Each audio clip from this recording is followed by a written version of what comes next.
I'm trying to become talented at something, so I decided to start calisthenics. I've been training it for a couple of weeks now, only once a week though, so this is probably like my third or fourth session. As always, I start with press-ups and dips. The dips are still really hard. I need to figure out how to work on them. I did try doing a hold at the top because someone did recommend that, but yeah, it's really difficult. Still trying with the L-sits as well, the hanging L-sit. This one was a bit better than last week, but still really hard.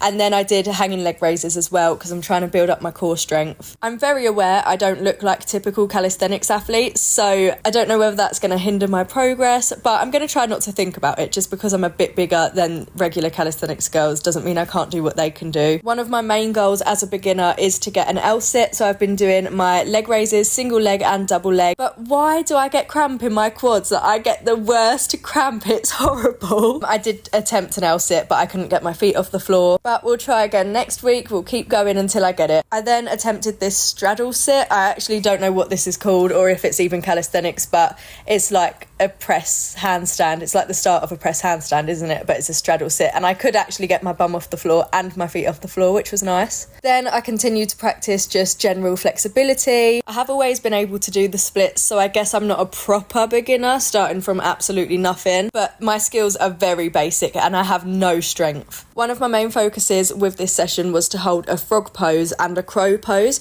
so I'm trying to distinguish between the two, which is quite hard because they're so similar, but there's just slight differences. So I did the frog pose first, and I've always kind of been able to do that, but I can't hold it for very long, so I would like to hold it for longer.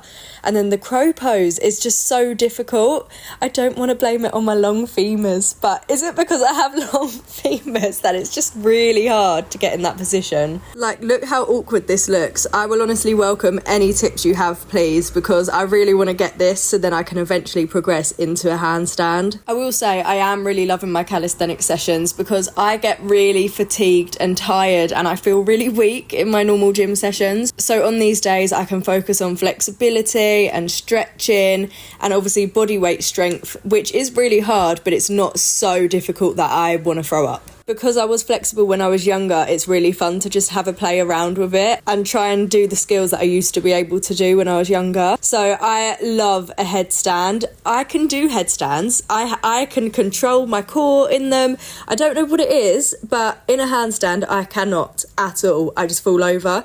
But in a headstand, I have so much control. So I need to try and convert this into a handstand somehow. I'm on a mission to get the Inosuke pose as well. So I'm trying to work on my back flexibility to build up to it so that I can get the pose. So I'm doing bridges and down into elbow stands and things like that, trying to get my feet closer. It is so painful. Follow me to see if my calisthenics journey